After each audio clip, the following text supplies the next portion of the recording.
빛을 전한 사람들 121강 좋은 환경에도 실패한 사람이라는 제목으로 말씀을 나누도록 하겠습니다. 엘리는 이스라엘의 제사장인 동시에 또 사사, 구원자의 사명을 가지고 있었던 사람이었습니다.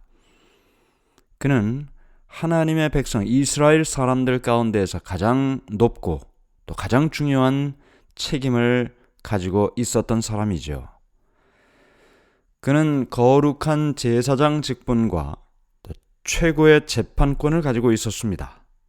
그래서 그 나라를 다스리고 또 하나님의 택함을 받은 사람으로서 또 본받아야 할 사람으로서 존경받고 또 사람들에게 큰 영향력을 미치는 사람이었습니다. 그런데 이렇게 모든 사람들, 이스라엘 백성들에게 영향력을 미치는 사람으로 임명을 받았지만 자기 가족들을 잘 다스리지는 못했습니다.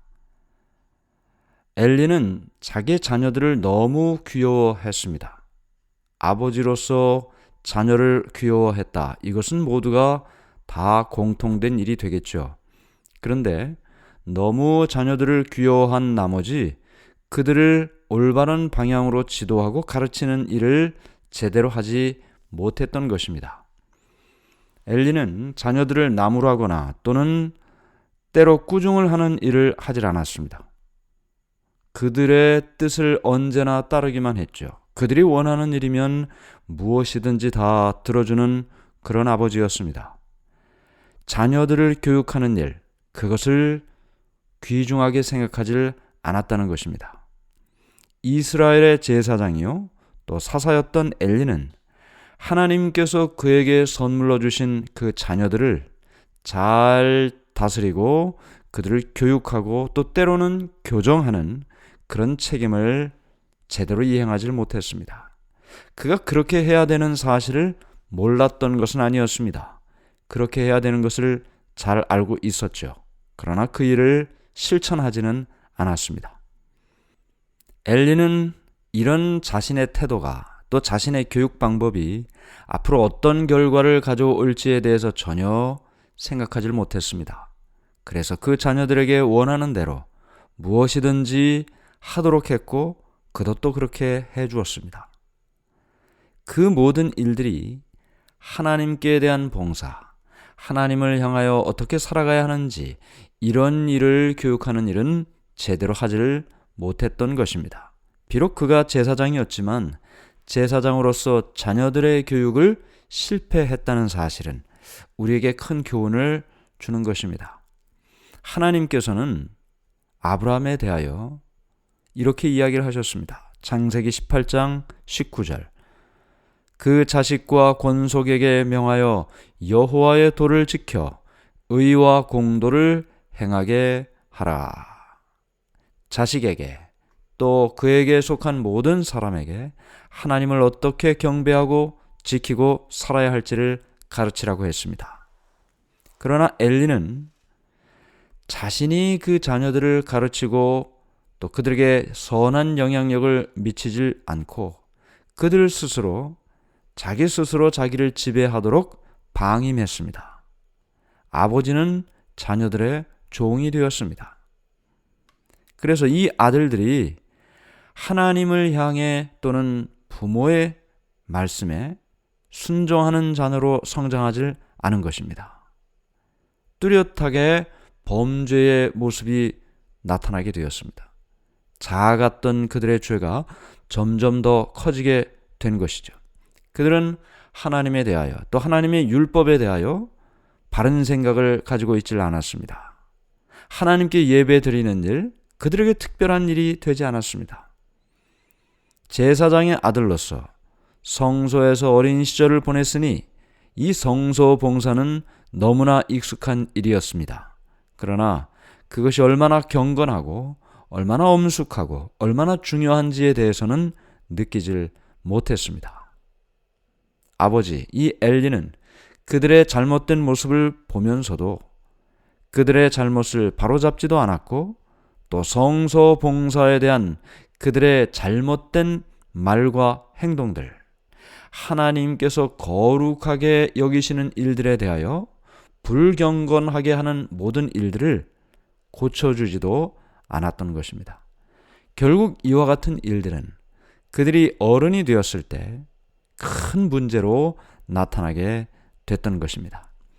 그들은 제사장의 아들이죠. 그들도 역시 제사장의 직책을 받아 그 일을 성소에서 하게 되었습니다.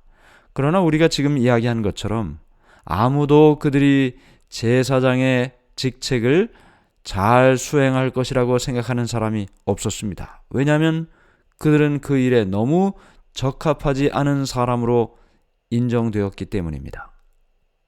그러나 그럼에도 불구하고 그들은 제사장으로 임명됐고 제사장의 일을 하게 됩니다.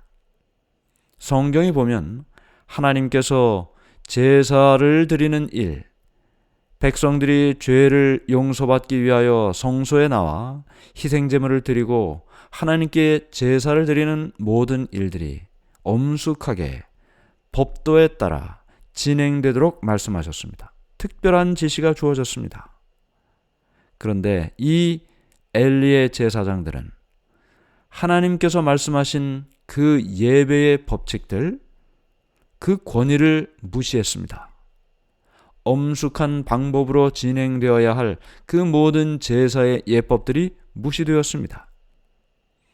예수님의 죽음을 상징하고 있는 이 희생제물에 관련된 모든 법칙은 그들이 잘 순종해야만 했습니다. 왜냐하면 그것은 이 땅에 오셔서 자신들을 위하여 십자가에 달려 돌아가실 예수님을 상징하고 있기 때문이죠. 그런데 그것을 보존하지 않았습니다. 잘 지키질 않았습니다. 하나님의 말씀을 따르질 않았습니다. 화목제물은 하나님께 대한 감사의 표현이었습니다. 이 제물 중에서 기름 많은 번제단에서 불태워져야만 했습니다. 또 어떤 특정한 부분은 제사장들을 위해서 남겨두었습니다. 그리고 대부분의 그 희생제물의 고기는 제물을 바친 사람에게 다시 돌려주었습니다. 그래서 그 제물을 바친 사람이 그것을 가지고 가서 저희의 친구들, 가족들과 함께 먹도록 했습니다. 이 모든 과정들이 각각의 의미가 있고 또 죄 용서를 받기 위해 그 희생제물을 가져온 사람에게는 그로 인해서 용서와 또 기쁨을 얻게 되는 과정이 있었습니다.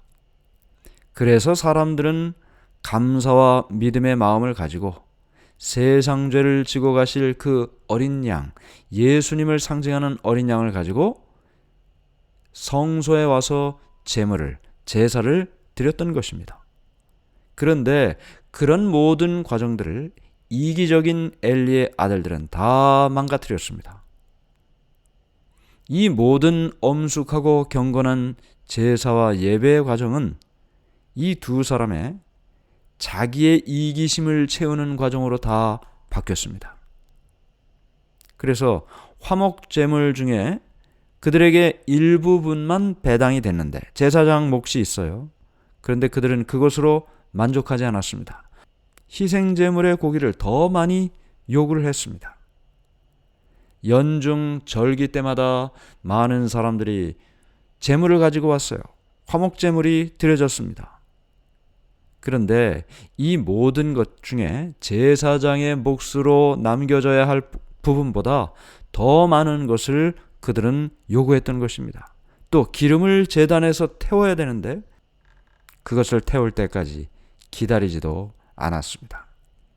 그들은 자신들이 좋아하는 부분을 무엇이든지 달라고 고집했고 주지 않으면 위협하고 폭력을 행사하면서까지도 빼앗아갔습니다. 이런 제사장들의 불경건한 모습, 또 제사의 거룩하고 엄숙한 의미를 망가뜨리는 이와 같은 일은 사람들로 하여금 하나님께 드리는 이 제사에 대하여 바른 생각을 갖지 못하게 하는 그런 결과가 나타나게 됐던 것입니다.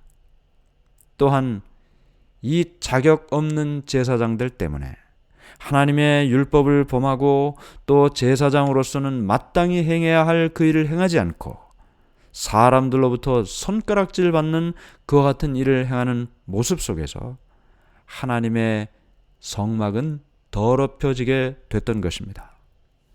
많은 사람들은 이 엘리의 두 아들 홈리와 비느하스의 부패한 모습을 보고 하나님께 예배하는 그 일을 하러 올라가지 않았습니다. 왜냐하면 하나님께 예배하러 가려는 그들의 마음을 그 홈리와 비느하스의 불경건함이 방해하고 가로막았기 때문이죠. 엘리는 그의 아들들이 이런 거룩한 제사장의 직분을 맡아 봉사하도록 그 일을 허락했습니다. 그렇게 허락하면 안 되는 일이었죠. 그들은 자격이 없는 사람이었기 때문입니다. 엘리는 홈리와 비느하스 두 아들들의 행동을 이런 핑계 저런 핑계로 변명하면서 그들의 죄에 대하여 눈 감아 주었습니다. 아들이었기 때문이었겠죠. 그러나 그들의 죄가 눈 감을 수 있는 그만큼이 아니었어요.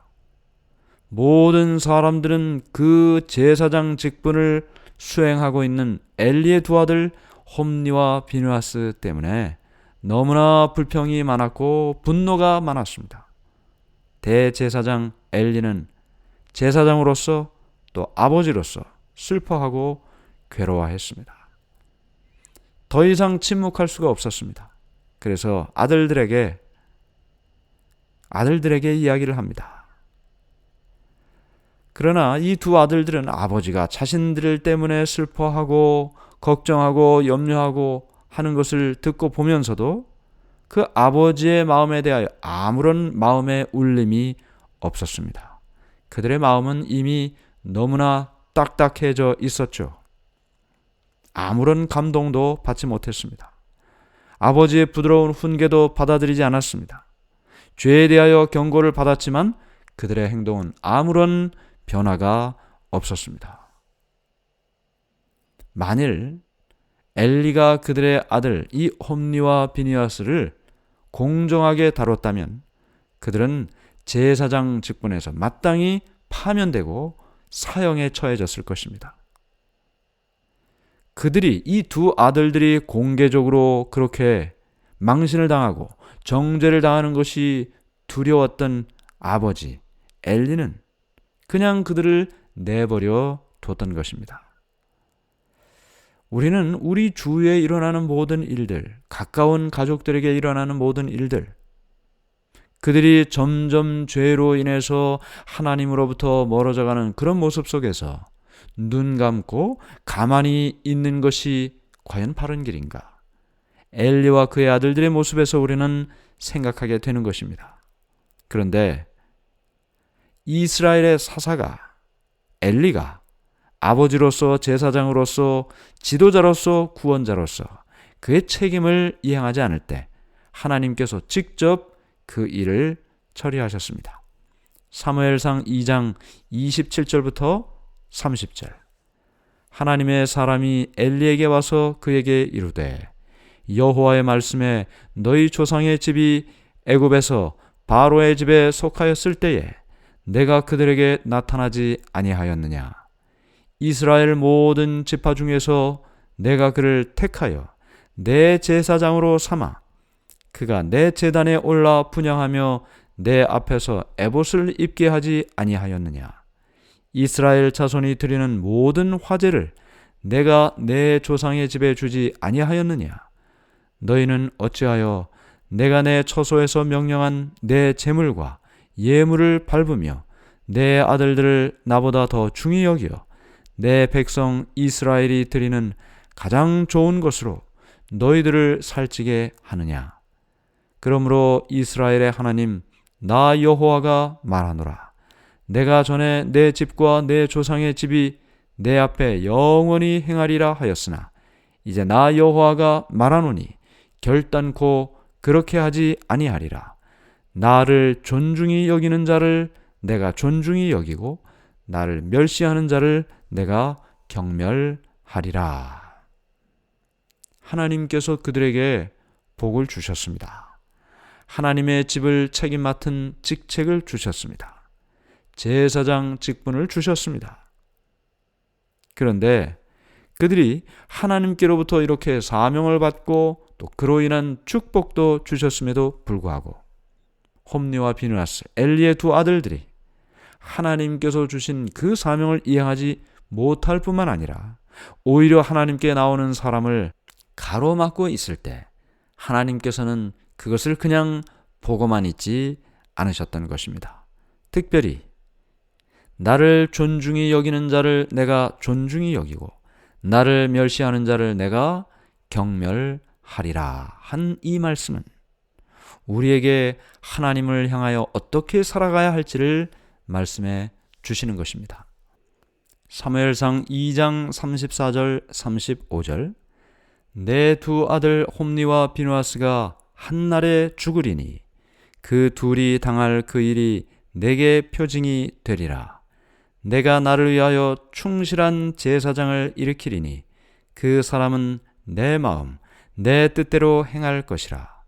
내가 그를 위하여 견고한 집을 세우리니 그가 나의 기름 부음을 받은 자 앞에서 영구히 행하리라. 두 아들 홈리와 비느하스가 한날에 죽는다. 하나님께서 하신 말씀입니다. 나를 위하여 충실한 제사장을 일으킬 것이다. 오늘 우리는 엘리 제사장의 두 아들 홈리와 비느하스의 이야기를 보았습니다. 제사장 가문에서 태어났죠. 너무나 좋은 환경에서, 신앙적인 환경에서 자랐습니다. 그러나 그럼에도 불구하고 그들은 실패했습니다. 믿음에 실패했고 인생에 실패했습니다.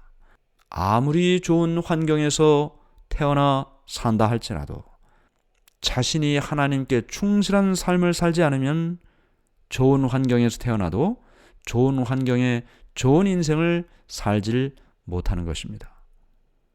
훌륭한 자녀를 출산해도 그 아들을 믿음으로 잘 키우고자 하는 부모의 의지가 없다면 그 자녀들은 방임 속에서 실패할 수밖에 없는 것입니다. 오늘 우리의 마음속에 좋은 환경에 태어난 자, 좋은 인생을 선택하지 않으면 실패하는 것이고 좋은 환경에 태어났어도 그 자녀를 올바르게 교육할 의지를 갖지 않으면 또 역시 실패한다는 사실을 기억하게 되기를 바랍니다. 하늘에 계신 하나님 아버지, 오늘 우리는 어떤 환경에서 출발했습니까? 좋은 환경에 출발해도 실패할 수 있고 좋지 않은 환경에서 출발해도 성공할 수 있음을 봅니다. 하나님께서 주신 기회를 잘 선용하고 주님께 가까이 나아가고자 하는 그 길을 선택하고 살아갈 때 마침내 아름다운 열매 맺는 삶을 살게 될 것입니다.